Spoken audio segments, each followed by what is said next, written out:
اعوذ باللہ من الشیطان الرجیم بسم اللہ الرحمن الرحیم یا ایہا الذین آمنوا کتب علیکم الصیام کما کتب علی الذین من قبلکم لعلکم تتقون وقال النبی صلی اللہ علیہ وسلم کل عمل ابن آدم لہ إلا الصيام فإنه لي وأنا أجزي به وقال عليه الصلاة والسلام إن الصيام جنة فإذا كان يوم صوم أحدكم فلا يرفث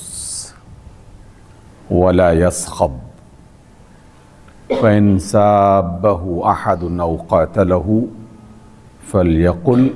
إني صائم وقال عليه الصلاة والسلام من قام رمضان إيمانا واحتسابا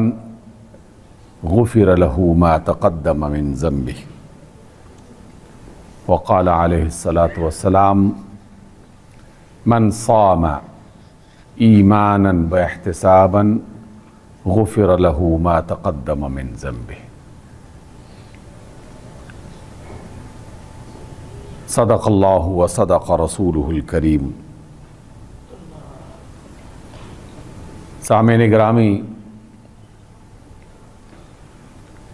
میں نے قرآن مجید کی ایک آیت اور رسول اللہ صلی اللہ علیہ وسلم کے چند فرامین آپ کی خدمت میں پیش کیے ہیں۔ جب بھی رمضان کا مہینہ اہل ایمان پر نازل ہوا تو آپ اور آپ کے اصحاب کا یہی طریقہ رہا ہے۔ در حقیقت اللہ رب العزت جو رب السماوات والارض ہے، جو تمام ان کائناتوں کو بنانے والا، ان کے سسٹمز کو چلانے والا،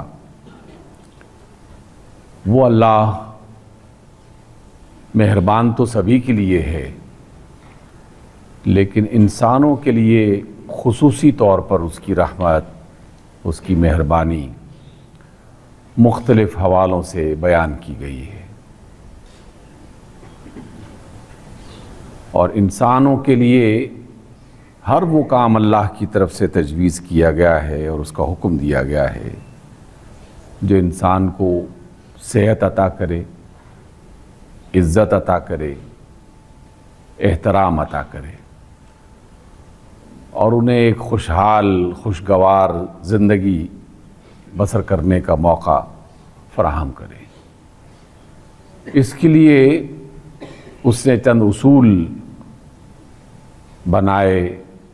اپنے رسولوں کے ذریعے سے سکھائے، اور سب سے بہترین طریقہ رسول اللہ صلی اللہ علیہ وسلم نے اللہ کے حکم پر عمل کر کے پریکٹس میں لا کر لوگوں کو دکھایا اور سکھایا۔ انہی میں سے ایک ماہ صیام یا ماہ رمضان کے روزے رکھنے کا ہے۔ رمضان کا مہینہ 3-4 حوالوں سے ہمارے لیے مستقل رہنمائی کا ذریعہ بن رہا ہے۔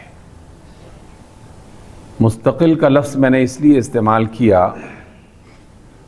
کہ اس میں کی جانے والی عبادات اور اختیار کی جانے والی عادات یہ زندگی بھر انسان کے کام آتی ہیں۔ اس کا تعلق چند ایام سے نہیں ہے کہ 30 دن مکمل ہوئے تو عبادت ختم ہو گئی اور اس کے نتائج بھی ختم ہو گئے، اس کے اثرات بھی ختم ہو گئے۔ 30 دن کا جو عمل ہے در حقیقت کسی عادت کو پختہ کرنے کے لیے، کسی ٹریننگ میں شامل ہو کر اس بات کو سیکھنے کے لیے اللہ رب العزت کا ایک انسانی اصول ہے اور انسانی تجربہ میں یہی بات آتی ہے۔ انسان اپنی زندگی کے دنیاوی معاملات کو بہتر بنانے کے لیے بھی اسی طرح کے ٹریننگ کے معاملات چلاتا رہتا ہے، اور اس دنیا میں ہماری زندگی بہتر بنانے کے لیے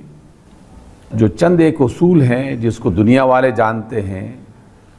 ہم بھی اگرچہ جانتے ہیں لیکن اس پر عمل نہیں کرتے، اور اللہ تعالیٰ نے اس کو ہم پر امپوز کر کے، لازم کر کے یہ سکھایا کہ تمہیں تو لازماً اس کا خیال رکھنا چاہیے۔ ان کاموں میں سے یا ان فائدوں میں سے ایک بڑا کام اور بڑا فائدہ جس کے لیے ہمیں اللہ تعالیٰ کا احسان مند رہنا چاہیے، وہ ہے انسان کی صحت کو بہتر سے بہتر بنانے کا اہتمام کرنا۔ دنیا والے مانتے ہیں اور انہوں نے اپنے انداز میں اپنے سسٹمز کا حصہ بنا دیا ہے، جس کی بنا پر ان کی صحت کا معیار نسبتاً بہتر ہونے لگا۔ خود رسول اللہ صلی اللہ علیہ وسلم نے جو طریقے بتائے اس میں بھی یہ بار بار ہمیں نظر آتا ہے کہ انسانی صحت کو برقرار رکھنے کے لیے دو چیزوں کی انتہائی شدید ضرورت ہے۔ ایک اس کے معدے کا نظام بہتر ہونا چاہیے، اور دوسرا اس کے ذہن اور دل میں جو خیالات آتے ہیں، جو اس کی ایک باقاعدہ اللہ تعالیٰ نے سسٹم بنا رکھا ہے، اس کو مطمئن اور پاکیزہ رہنا چاہیے، جس کو ہم عرف عام میں نفسیات کہتے ہیں۔ کبھی کبھار ہم روحانیت کا لفظ بھی اس کے لیے استعمال کر لیتے ہیں۔ تو یہ دو چیزیں اگر درست ہیں تو یوں سمجھ لیجئے کہ انسان صحت مند اور اچھی زندگی گزارنے کے قابل ہو جاتا ہے۔ سب سے پہلے تو اللہ تعالیٰ نے مادی اعتبار سے ہمیں بہتر بنانے کے لیے یہ سکھایا کہ دیکھو، کھانے پینے کے لیے سب سے بہتر طریقہ یہ ہے کہ صبح جب آپ نے زندگی کا آغاز کرنا ہو، بھاگ دوڑ کرنی ہو، محنت کرنی ہو، تو اس کے لیے اپنے آپ کو تیار کیا جائے۔ اس وجہ سے رسول اللہ صلی اللہ علیہ وسلم کا مستقل معمول رہا ہے۔ روزہ رکھنا تو آپ کی عادت ہی ہوا کرتی تھی، لیکن ایک مستقل معمول رہا ہے کہ سحری کے وقت یا اس سے بعد ناشتے کا اہتمام رسول اللہ صلی اللہ علیہ وسلم بطور خاص کیا کرتے تھے۔ مجھے سیرت کی بہت ساری کتابوں میں یہ بات پڑھنے کو ملی۔ اللہ کے رسول سے وابستہ اور ان کی زندگی کو جاننے والے بہت سارے اللہ کے نیک بندے، ان کی عادات کو ہم نے دیکھا، پڑھنے کی کوشش کی، تو ان سب میں یہ بات مشترک نظر آنے لگی کہ انسانی صحت کا آغاز فجر کے ساتھ ہی مختلف معمولات کو اختیار کرنے سے ہوتا ہے۔ جو شخص اپنے فجر کے معمولات کو بہتر بنانے کی کوشش کرے گا تو اس کے دن بھر کی دیگر معاملات جو ہیں وہ ٹھیک ہونا شروع ہو جاتے ہیں۔ اس لیے رسول اللہ صلی اللہ علیہ وسلم نے یا تو سحری کے وقت روزہ رکھنے کے لیے سحری کا اہتمام کیا، لوگوں کو باقاعدہ ترغیب دلائی کہ ان فی السحور برکہ، کہ سحری کے کھانے میں اللہ تعالیٰ نے برکت پیدا کر رکھی ہے، اس لیے اس کا اہتمام کیا کرو۔ یا اگر روزہ آپ نے نہیں رکھا تو تب بھی ناشتے میں صاف ستھرا بہتر صحت مند کھانا جو بھی میسر ہو وہ آپ صلی اللہ علیہ وسلم نے استعمال کیا ہے۔ میں نے کئی مجالس میں آپ لوگوں سے ذکر کیا کہ یہ بات ٹھیک ہے کہ آپ صلی اللہ علیہ وسلم نے نسبتاً فقر کی زندگی اختیار کی ہے، سخت کوشی والی زندگی اختیار کی ہے۔ وسائل بھی اتنے زیادہ نہیں ہوا کرتے تھے، جس طرح کے حالات ہوتے اسی طریقے سے آپ علیہ الصلاۃ والسلام اپنی روزمرہ کی زندگی کو باقاعدہ بہتر بنانے کی یا اس کو اختیار کرنے کی کوشش کیا کرتے تھے۔ تو اس اعتبار سے یہ جان لینا چاہیے کہ اللہ رب العزت تمام انسانوں کو صحت مند رکھنا چاہتا ہے، اور صحت مند ہونے کے لیے ظاہری اعتبار سے، مادی اعتبار سے جن چیزوں کا اہتمام ہونا چاہیے وہ ہے فجر کے آس پاس کھانے پینے کا ایک اچھا مؤثر صاف ستھرا اہتمام کرنا۔ دوسری بات جو ہمیں سیرت میں ملتی ہے کہ آپ صلی اللہ علیہ وسلم کے پسندیدہ کھانوں میں سے جو آپ تناول فرمایا کرتے تھے اس میں دودھ، شہد، جو، کھجور، یہ چیزیں چونکہ عرب معاشرے میں میسر تھیں اس لیے آپ صلی اللہ علیہ وسلم نے ان چیزوں کو استعمال کیا۔ آپ خود ذرا سوچئے کہ یہ جو میں نے 5 چیزیں گنوائی ہیں، کیا ان 5 چیزوں سے زیادہ صحت مند، زیادہ بہتر غذائیت کے اعتبار سے، توانائی کے اعتبار سے، بیماری کو ہٹانے کے اعتبار سے کوئی اور چیز آپ بتا سکتے ہیں؟ کیا ڈبو روٹی کے سلائس اور تلے ہوئے پکوڑے اور اس طرح کی چیزیں اور وہ چائے جس میں دودھ نہ ہونے کے برابر ہے یا دودھ کا خالص نہ ہونا، آدمی اس میں کئی 100 روپے بھی لگا دے، ایک رقم بھی لگا دے، تو آپ صلی اللہ علیہ وسلم کی جو بتائی ہوئی چیزیں تھیں جن کو آپ استعمال کیا کرتے تھے صحت کے اعتبار سے وہ ان سب سے بہتر تھی۔ بظاہر ہم بڑے جو ہے نا وہ امیر، پڑھے لکھے، زیادہ سمجھدار، ایٹیکیٹس رکھنے والے بظاہر تو ایسے ہی کہتے ہیں، لیکن حقیقت یہ ہے کہ ہماری جو غذائی کیفیت ہے وہ بالکل اس سے مختلف ہے، اس کے برعکس ہے جو رسول اللہ صلی اللہ علیہ وسلم نے ہمیں سکھائی ہے۔ دوسری بات، ماہ صیام میں طلوع فجر سے لے کر مغرب تک کا جو ایک فاقہ ہے، ایک طرح کی بھوک برداشت کرنے کا انسان کو جو طریقہ سکھایا گیا ہے، پیاس برداشت کرنے کا طریقہ سکھایا گیا ہے، آج کی دنیا میں میڈیکل سائنس کے بے شمار آرٹیکلز بڑے پڑے ہیں۔ کسی بھی ڈاکٹر سے ملاقات کر لیں جو تھوڑا بہت ان چیزوں کو پڑھنے لکھنے والا ہو، تو سب لوگ یہ کہتے ہیں کہ انسان کو صرف غذا ہی طاقت نہیں پہنچاتی، انسان کو بھوک بھی طاقت پہنچاتی ہے۔ اللہ تعالیٰ نے صحت کا نظام ایسا بنا رکھا ہے کہ اس میں اگر ان اعضاء کو جو استعمال ہوتے ہیں انسانی جسم میں، چاہے وہ خون کی گردش کی شکل میں ہو، معدے میں آنے والی چیزیں اور نکلنے والی چیزیں، ان کا ایک پورا نظام ہو، جب تک انہیں ایک مناسب وقت میسر نہ آئے ہضم ہونے کے لیے، جسم کا باقاعدہ ایک توانائی کا حصہ بننے کے لیے، تو اس کی صحت زیادہ بہتر نہیں ہوتی۔ اس لیے یہ اصول بالکل 100% اس پر ڈاکٹرز یقین رکھتے ہیں، میڈیکل سائنس والے، کہ زیادہ بیمار وہ شخص رہتا ہے جو زیادہ پیٹ بھر کے کھاتا ہے۔ پیٹ بھر کے نہ کھانے والا شخص زیادہ صحت مند رہتا ہے۔ اور آپ صلی اللہ علیہ وسلم کی زندگی اور آپ کے اصحاب کی زندگی یہ تو بھری پڑی ہے ایسے واقعات سے۔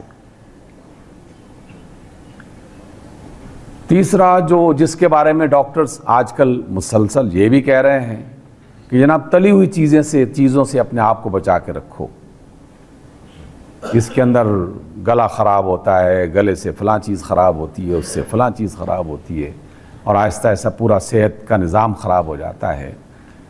تو آپ سیرت کی کتابیں پڑھ کے دیکھیے، آپ صلی اللہ علیہ وسلم زیادہ تر چیزیں وہ استعمال کیا کرتے تھے کہ جس کو پکانے کے لیے ہمارے گھر کی خواتین زیادہ محنت نہیں کیا کرتی تھیں. وہ اللہ تعالیٰ پکی پکائی ہمیں تیار کر کے دیا کرتا ہے، اور ہم انسانوں سے کہا کہ تم یہ تیار شدہ ہماری پکائی ہوئی چیزیں استعمال کرو. شاید یہ جملہ آپ میں سے کسی کے ذہن میں اٹکا ہوا ہو. میں نے کسی وقت میں کہا تھا کہ تمام کک اور تمام اچھی ڈشز بنانے والے لوگ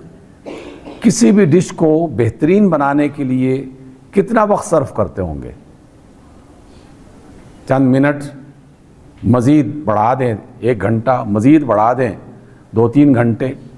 اتنا وقت لگانے کے بعد کہتے ہیں ہم نے اتنی زیادہ بہترین ڈش بنا دی ہے.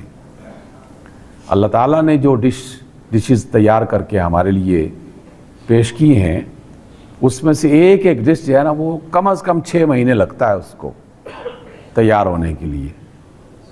ایک معمولی سا دانہ بنتا ہے اور آہستہ آہستہ وہ دانہ بڑا ہوتا ہے، تمام تر غذائیت کو اپنے اندر جمع کرتا ہے، ہر قسم کی خرابی سے اپنے آپ کو محفوظ رکھتا ہے. 6-7 مہینے کے بعد اس قابل ہوتا ہے کہ اب اسے کھایا جا سکتا ہے. اللہ تعالیٰ کی بنائی ہوئی جو خالص ڈشز ہیں نا، ان کو انسانوں نے جب سے چھوڑا تب سے پریشان ہی پریشان ہو رہے ہیں. اس اعتبار سے ہمارے کھانے پینے کے نظام کو بہتر بنانے کے لیے رمضان سب سے بہترین ایک طریقہ ہے. ایک ایسی ٹریننگ ہے جس سے اگر ہم باقاعدہ گزر جائیں اور اس کو اپنی عادت بنا لیں، یعنی صرف رمضان کے لیے نہیں، باقی آنے والے 11 مہینوں کے لیے بھی اسے عادت بنا لیں، تو نظام ہضم انسان کا بہتر سے بہترین ہونا شروع ہو جاتا ہے. لیکن ہم نے چونکہ تہیہ کر رکھا ہے، جیسے ہماری حکومتوں نے تہیہ کر رکھا ہے نا کہ ہم تمہیں سہولت دیں گے، اور پتہ ہے حکومتیں کس طرح کی سہولتیں دے رہی ہیں، تو ان کا تہیہ کرنا ایک ایسا جملہ ہے کہ جس کو محض پڑھا جاتا ہے اور آدمی سمجھ جاتا ہے کہ اس کا مطلب کیا ہے. ہم نے چونکہ تہیہ کر رکھا ہے کہ ہم نے اللہ تعالیٰ کی بتائی باتوں سے پورا فائدہ نہیں اٹھانا، ہم نے اس میں لازماً کوئی نہ کوئی خرابی پیدا کرنے کی خود ساختہ کوشش کرنی ہے. تو وہ جو رمضان اچھی صحت بنانے کے لیے ہمیں عطا کیا گیا ہے یہ مہینہ، تو ہم اس اچھی صحت کا بیڑا غرق افطاری کے وقت ہی کر دیتے ہیں. گرم جلتے ہوئے پکوڑے، اس کے بعد ٹھنڈا برف جیسا جو ہے وہ مشروب، اس کے بعد پھر گرم چیز، اس کے بعد پھر مشروب، اور یہ کئی گھنٹوں تک چلتا رہتا ہے کھانے پینے کا سلسلہ، جب تک کہ ڈشوں میں سے آواز نہ آنا شروع ہو جائے کہ بس کرو یار بہت کھا لیا. اس وقت تک رکتے نہیں ہیں ہاتھ سے. اللہ تعالیٰ کے بنائے ہوئے نظام کو جب تک ڈسٹرب نہ کر لیں اس وقت تک ہمیں چین نہیں آتا. پھر بھی دماغ میں کہیں نہ کہیں چھپا ہوتا ہے یہ خیال کہ یار پتہ نہیں اگلا دن کل کیسے گزرے گا. اس لیے موقع ملے تو جو بھی میسر ہے اسے ہڑپ کر لینا چاہیے. سامعین گرامی، آپ سب جانتے ہیں، میں بھی جانتا ہوں، میں یہ بات محض مزاح کے طور پر یا مذاق کے طور پر نہیں کر رہا. حقیقت میں ہم اسی طریقے سے اپنی زندگی بسر کر رہے ہیں. جو خدائی نظام ہے نا، اس خدائی نظام کو سمجھنے کی کوشش ہی نہیں کرتے. خدائی نظام جو ہے وہ تو مہربان ماں باپ کا، عقل مند ماں باپ کا بنایا ہوا یا دکھایا ہوا وہ نظام ہے جو عقل مند ماں باپ اپنے بچوں کی صحت کا ہر وقت خیال رکھتے ہیں، ان کی راحت کا ہر وقت خیال رکھتے ہیں، ان کے آرام کا ہر وقت خیال رکھتے ہیں. اور اللہ سے زیادہ کوئی مہربان نہیں ہو سکتا، ہو اللہ تعالیٰ سے کوئی زیادہ رحمت والا نہیں ہو سکتا. وہ ماؤں سے کئی گنا زیادہ جو ہے وہ اپنی اس مخلوق جسے انسان کہتے ہیں اس کا خیال رکھنا چاہتا ہے، اور وہ رکھتا ہے، جس کی بنا پر یہ سسٹم بنایا گیا ہے. اس لیے پہلی بات جان لیجئے کہ رمضان صرف بھوکے رہنے کا نام نہیں ہے. رمضان زندگی کے ایک نظام کو اختیار کرنے کا نام ہے جس میں اپنے کھانے پینے کی عادات کو، سونے جاگنے کی عادات کو بہتر سے بہتر بنانے کی کوشش کی جائے، اور اس کو پھر پورا سال جو ہے وہ جاری رکھا جائے۔ اسی بنا پر رسول اللہ صلی اللہ علیہ وسلم کے معمولات میں سے تھا کہ رمضان کے روزے تو رکھا ہی کرتے تھے، لیکن اس کے علاوہ پھر سوموار اور جمعرات کا روزہ بھی رکھا کرتے تھے، پھر اس کے علاوہ بھی 13، 14، 15 جو چاند کی روشن راتیں ہیں اس کے روزے رکھا کرتے تھے، اور اس کے علاوہ بھی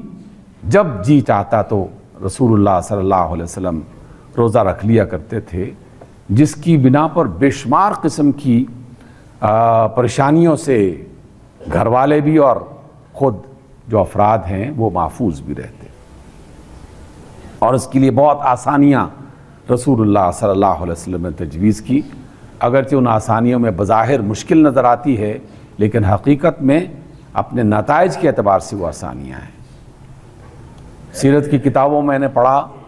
کئی بار رسول اللہ صلی اللہ علیہ وسلم گھر میں تشریف لاتے، اور اب ظاہر ہے کہ گھر میں تشریف لائیں تو فجر کی نماز پڑھ کے تشریف لائے ہیں،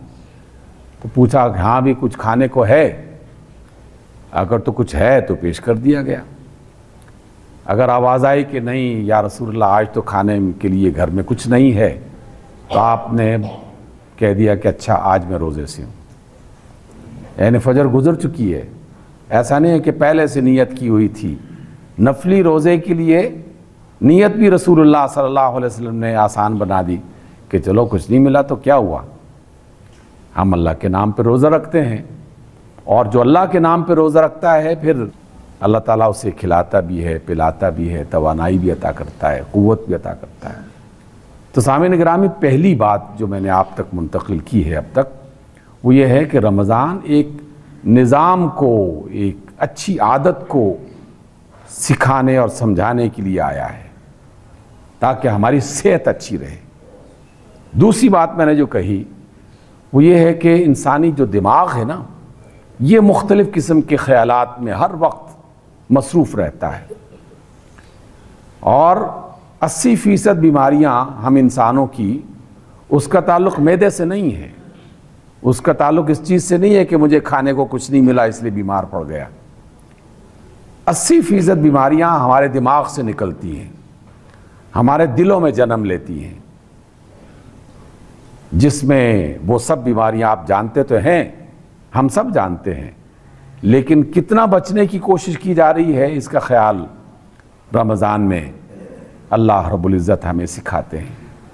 اور فرماتے ہیں کہ من صام ایمانا و احتسابا، جس نے روزہ اس حالت میں رکھا کہ ایمان بھی ہے اور وہ اپنا قدم قدم پر حساب بھی لے رہا ہے، محاسبہ بھی کر رہا ہے، جائزہ بھی لے رہا ہے، تو جس نے احتساب کے ساتھ محاسبہ کرتے ہوئے، جائزہ لیتے ہوئے روزہ مکمل کیا، اور ایمان کی شرط پہلے لگا دی کہ وہ رب ہر چیز دیکھ بھی رہا ہے، سن بھی رہا ہے، جانتا بھی ہے، اس لیے میرے دل میں کسی کے لیے حسد پیدا نہیں ہونا چاہیے، میرے دل میں اگر کوئی غصہ تھا تو میں اس کو نکال کر، تاکہ میں روزہ صحیح طریقے سے رکھ سکوں، میں اس عبادت کو پورا کرنا چاہتا ہوں، اور میرے دل میں اگر کوئی لالچ تھا اس لالچ کو بھی ختم کیا جائے۔ اسی وجہ سے رسول اللہ صلی اللہ علیہ وسلم کے بارے میں مختلف صحابیات اور آپ کے ازواج اور آپ کے گھر والے اور آپ کے دوست احباب یہ بتایا کرتے تھے کہ رسول اللہ صلی اللہ علیہ وسلم پہلے بھی سارا سال ہی، پوری زندگی ہی سخی تھے، سخاوت کو پسند کرتے تھے، لیکن جب رمضان آتا تو آپ کی حالت اس بارش کی سی ہو جاتی جس میں رحمت اللہ تعالی نے چھپا رکھی ہو، یعنی پھر سخاوت انتہا کی ہو جاتی۔ آپ صلی اللہ علیہ وسلم نے خود یہ اختیار کیا، پھر اپنے ساتھیوں کو، اپنی امت والوں کو سکھایا کہ لوگوں، اللہ تعالیٰ جو ہے وہ سخی انسان کو پسند کرتا ہے، دینے والا ہاتھ جو ہے وہ لینے والے ہاتھ سے زیادہ بہتر ہے۔ رسول اللہ صلی اللہ علیہ وسلم نے یہ فرمایا کہ جو شخص اپنی بلاؤں کو، مصیبتوں کو ٹالنا چاہتا ہے تو اسے چاہیے کہ اللہ کی راہ میں خرچ کیا کرے، آپ صلی اللہ علیہ وسلم نے فرمایا کہ جو اپنے رزق میں اضافہ کرنا چاہتا ہے تو اسے چاہیے کہ اللہ کے دیے ہوئے میں سے خرچ کرنا شروع کر دے. جتنا وہ خرچ کرے گا، جتنا وہ دے گا دوسروں کو، اللہ تعالیٰ اتنا ہی اس کے رزق میں اضافہ کرنا شروع کر دے گا مختلف طریقوں سے. تیسری بات اور آخری بات یہ ہے، اور اس سے احادیث بھری پڑی ہیں. آپ نے یہ روایت جیسے میں نے ابھی آپ کے سامنے ذکر کی ہے کہ جس نے بھی ایمان اور احتساب کے ساتھ روزہ رکھا تو اللہ تعالیٰ اس کو سابقہ اس کے سارے گناہ معاف کر دے گا. آپ نے فرمایا کہ جس نے ایمان اور احتساب کے ساتھ رات کا قیام کیا، رات سے قیام کا مطلب ہے کہ رات کو چند نوافل پڑھے، تو اس کی بنا پر اس کے سابقہ سارے گناہ معاف کر دیے جائیں گے. آپ علیہ السلام نے فرمایا کہ جس نے کسی کا روزہ کھلوا دیا تو اس کے کھلوانے کی وجہ سے اس کے روزے کا ثواب بھی اس بندے کو دیا جا رہا، اور جو کھلوانے والا ہے اس کو بھی اپنے روزے کا ثواب مل رہا ہے. جس نے یہ کام کر لیا اس کے سابقہ سارے گناہ معاف ہو گئے، جس نے یہ کام کر لیا اس کے سابقہ سارے گناہ معاف کر لیے. تو یہ میں نے اتنی ساری روایات جب پڑھیں تو ایک شیطانی خیال ذہن میں آتا ہے کہ یار اللہ تعالیٰ سب کچھ معاف کر دیتا ہے. تو پھر بہت ساری ایسی باتیں جو مختلف تبصروں میں، تقریروں میں، گفتگوؤں میں ہمارے ہاں پیش کی جاتی ہیں، مسلمانوں کو طعنہ دیتے ہوئے کہ یار مسلمان تم لوگ جو ہے نا اسی چکر میں پھنسے ہوئے ہو اور دوسروں کو پھنسا رہے ہو، جو مرضی کرتے رہو، بس اللہ مہربان ہے معاف کر دے گا. پہلی بات تو یہ ہے کہ اللہ تعالیٰ جب یہ کہتا ہے نا کہ غفر لہ ما تقدم من ذنبہ، کہ جو بھی اس نے سابقہ گناہ کیے ہیں اللہ تعالیٰ اس کو معاف کر دیتا ہے، وہ معاف کر دیے جاتے ہیں، تو اللہ تعالیٰ اپنی بات میں بالکل صحیح اور سچا ہے. وہ یقیناً اس بات کی قدرت رکھتا ہے کہ وہ اپنے بندوں کو معاف کر سکے، اس کے پاس یہ قدرت ہے. اس لیے جب اس نے کہہ دیا ہے کہ اس نے معاف کر دیا تو پھر یقین کے ساتھ اپنے روزے کو بہتر بناؤ نا. تو پھر یقین کے ساتھ اپنے اللہ کے سامنے رات کے چند نوافل ادا کرنے کی کوشش کرو نا، اس یقین کے ساتھ میرا اللہ میرے سابقہ گناہ معاف کر دے گا. تو یہ 3-4 باتیں جو رمضان ہمیں مستقل سکھا رہا ہے کہ اپنے اندر صبر والا جذبہ پیدا کرو، روزے کی کیفیت میں اپنے آپ کو صحت مند بناؤ، اور اس صحت کو تقسیم کرنے کے لیے دوسروں کو شریک کرو اپنے ساتھ، اپنے کھانوں میں، اپنے جو بھی اللہ تعالیٰ نے آپ کو نعمتیں عطا کر رکھی ہیں. اور تیسری بات کہ اپنے دل اور دماغ سے ہر قسم کے وہ خیالات جو انسان کی زندگی کو خراب کر دیتے ہیں، وہ خیالات جو مستقل بدبودار کیفیت میں انسان کو رکھتے ہیں، صحت کو تباہ کرنے والے، باہمی تعلقات کو خراب کرنے والے، نفرتیں پیدا کرنے والے، تو رمضان کا روزہ اس وقت تک مکمل نہیں ہوتا جب تک ان سے بھی اپنے آپ کو بچایا نہ جا سکے. رسول اللہ صلی اللہ علیہ وسلم کا آخری فرمان جان لیجئے. آپ نے فرمایا من لم یدع قول الزور والعمل به فلیس للہ حاجۃ ان یدع طعامہ وشرابہ. جس نے روزے کی حالت میں جھوٹ بولنا اور جھوٹ پر عمل کرنا نہ چھوڑا تو اللہ تعالیٰ کو اس کے بھوکے پیاسے رہنے کی کوئی حاجت نہیں ہے. اللہ تعالیٰ اس کی طرف کوئی توجہ نہیں کرتا کہ یہ بندہ بھوکا ہے، پیاسا ہے، برداشت کیا ہے اس نے سب کچھ. اس نے اگر جھوٹ بولنا یا جھوٹ کے کاموں کو نہیں ترک کیا تو گویا اس نے روزہ نہیں رکھا. وہ محض ایک مشقت اس نے برداشت کی ہے، تو اس کے نتیجے میں بھوک اور پیاس کے علاوہ اس کے حصے میں کچھ نہیں آئے گا. اللہ تعالیٰ ہمیں اس بات کی توفیق عطا فرمائے کہ رمضان جس مقصد کے لیے اللہ نے ہمیں عطا کیا ہے اس مقصد کو سمجھنے، سیکھنے اور باقی اپنے ساتھیوں کو اس میں شریک کرنے کی کوشش کریں. اقول قولی ھذا واستغفر اللہ لی ولکم.